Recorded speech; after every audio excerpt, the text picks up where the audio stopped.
Welcome back, Fanfueled family. Like last time, we have Jeremy Viviana Griffin 9458 to thank for today's video. Go ahead and say thanks in the comments. Also, wish them a happy birthday down in the comments. They said that their birthday was April 30th, so last week's video and this week's video are a sort of birthday present. Today, we're going to talk about a lesser known Force order. So let's get this out of the way first. How do you pronounce the name of this order? Matukai? Matukai? With Star Wars, it's never easy to tell when something is never said out loud, so if you hear me switching between pronunciations... I suggest you don't worry about this sort of thing and just enjoy yourself. That goes for you all, too. Yes. Alright, let's get down to it. Who are the Matukai? What do they stand for? And what's with that wicked axe-looking thing in the thumbnail? Well, the Matukai were founded about 4,000 years before the original trilogy by a human woman from Karvos II. During a session of practicing her meditative form of martial arts, she discovered she was Force sensitive. After developing her own way of studying the Force, she started teaching others.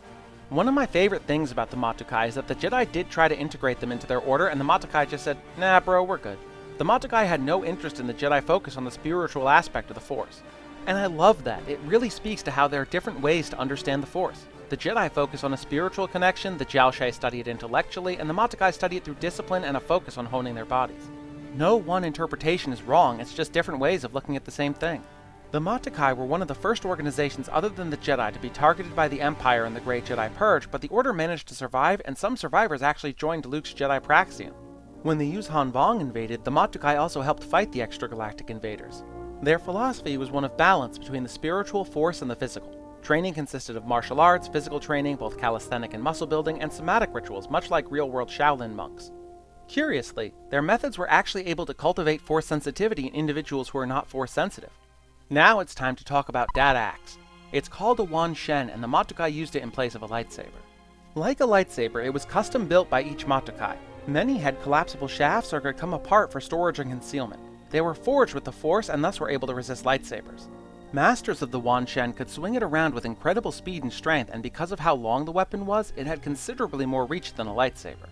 The Matukai's numbers were generally kept very small. While the Jedi could number in the tens of thousands, the Matukai never numbered more than 60 across the whole galaxy. They did not have a fixed headquarters but were nomadic. We know of two ranks, though there may have been more, apprentices and adepts. Instructors were permitted to take on more than one apprentice, but some chose to take none at all. The Matukai's focus on the body was a perfect complement for how they fought. A Matukai could push their body harder and for far longer than even a Jedi Master. In combat, Matukai adepts were often described as a whirlwind of blows, a blur of limbs and movement, and they could achieve feats of strength far exceeding what a physical body should be capable of. They had a fundamental understanding of their bodies and thus could diagnose injuries on the fly and even learn to purge illness and poison or even become immune to them altogether.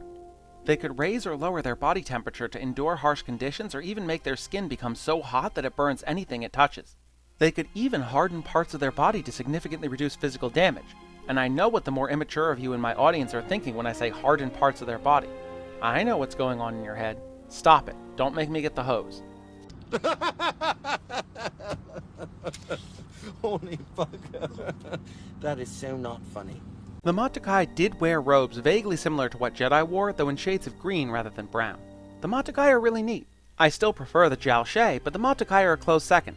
We haven't seen much of them, just mentions really. I don't think we've ever seen an actual Matukai in any media other than maybe a few comic issues of the High Republic. We see their robes and they're mentioned once in a very rare while, but that's it. Another thank you to Jeremy Viviana Griffin 9458 for suggesting that I cover the Matukai. As always, if you leave a comment, I'll pin it. And happy birthday. Thank you so much for watching. I love when you guys request topics, it lets me show how much I appreciate you. If you like this sort of content, leave a comment, a like, hit that subscribe button like a Matukai swinging their wan-shen.